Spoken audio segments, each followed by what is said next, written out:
The human brain does not seek happiness. It seeks the familiar, even if the familiar is a psychological prison. People do not accidentally fall into the exact same trap over and over again. The nervous system actively hunts for partners who match a specific, hidden biological blueprint formed decades ago. Predators can smell this blueprint. They do not attack randomly. They drop small, highly calculated behavioral tests to measure exactly how much disrespect your brain will tolerate.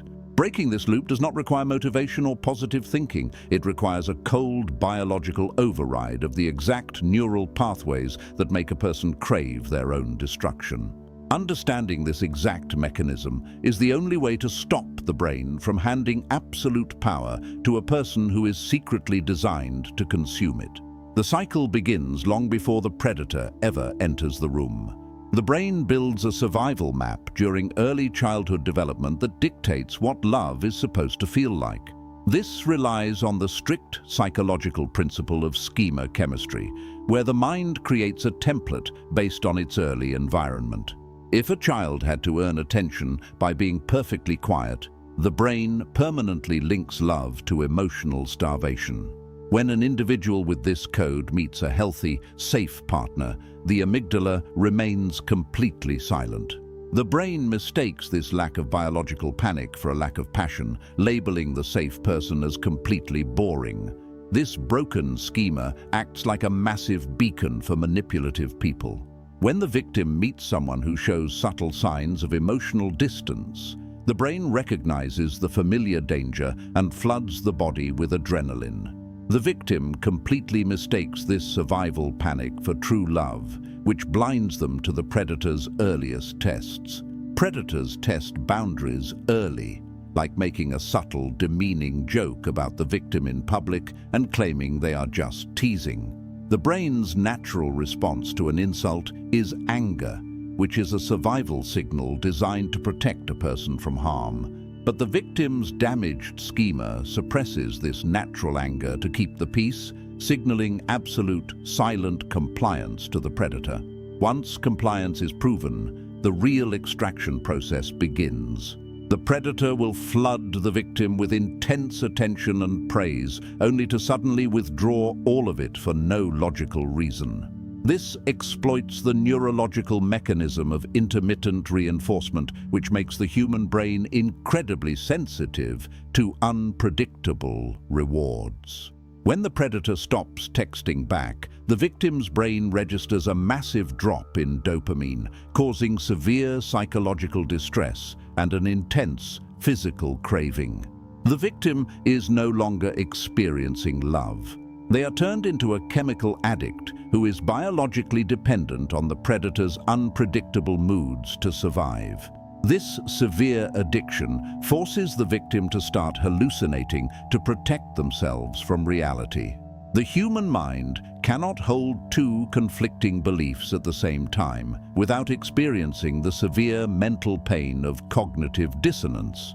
The victim knows the partner is destroying them, but they also feel biologically attached to them. To stop the mental pain, the victim alters reality, convincing themselves that the predator's explosive anger is just deep, uncontrollable passion. The victim does all the lying for the predator, keeping the fake illusion alive while the abuser operates without any guilt. The predator relies heavily on this delusion to lock the cage. A victim with a strong support system is extremely difficult to control because friends provide a firm reality check. The predator uses the psychological tactic of triangulation to sever these outside ties.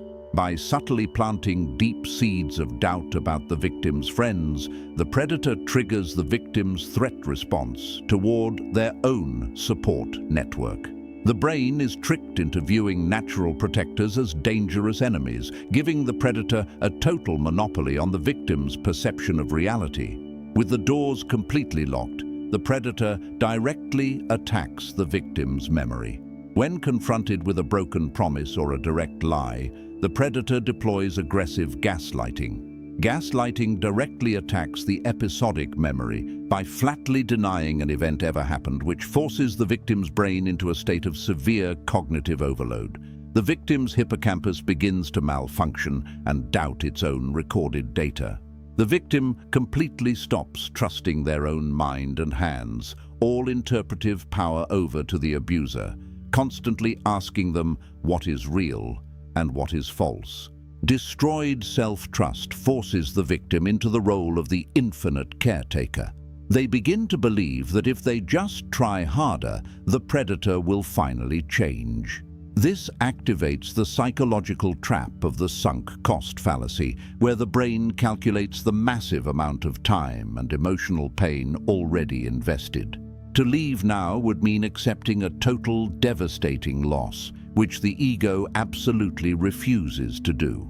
The victim stays and pays off debts, desperately hoping to fix a trap that was engineered to bankrupt them from the very start. The predator senses this intense desperation and uses it to accelerate the chaos. The toxic partner will intentionally start screaming arguments over completely meaningless details right before an important life event.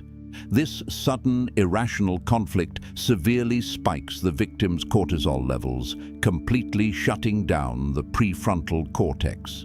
The prefrontal cortex controls logic and long-term planning. By keeping the nervous system exhausted and entirely off balance, the predator ensures the victim never has the mental clarity required to plan a safe escape. This sheer exhaustion eventually ends in total surrender. The victim completely stops asking for basic human respect and agrees to do things they hate just to avoid another confrontation. This is a textbook example of learned helplessness. After repeated, endless exposure to unpredictable attacks that they cannot control, the victim's nervous system simply gives up trying to find a way out. The victim becomes an obedient, unthinking tool, allowing the predator to extract resources purely to conserve energy for basic survival. But the predator never truly lets go, even after they get bored and leave. Months later, they will send a random, meaningless text message just to see if the psychological leash is still attached.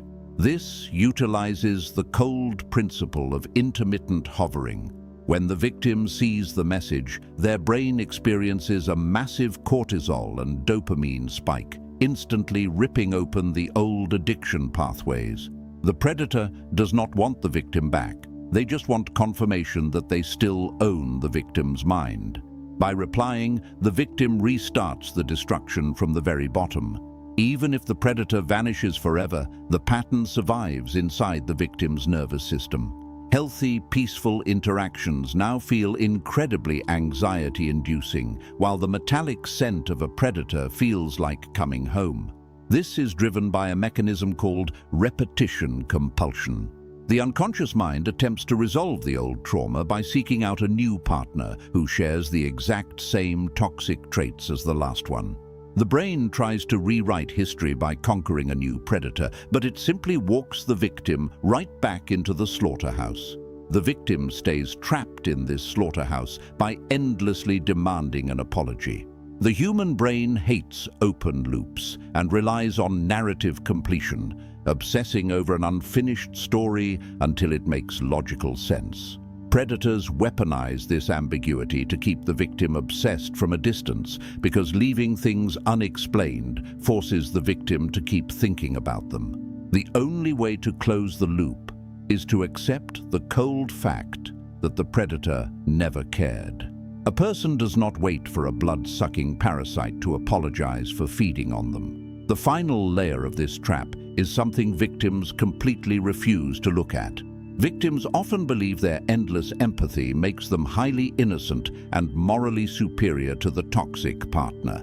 But this over-empathy is actually a covert form of control called codependency.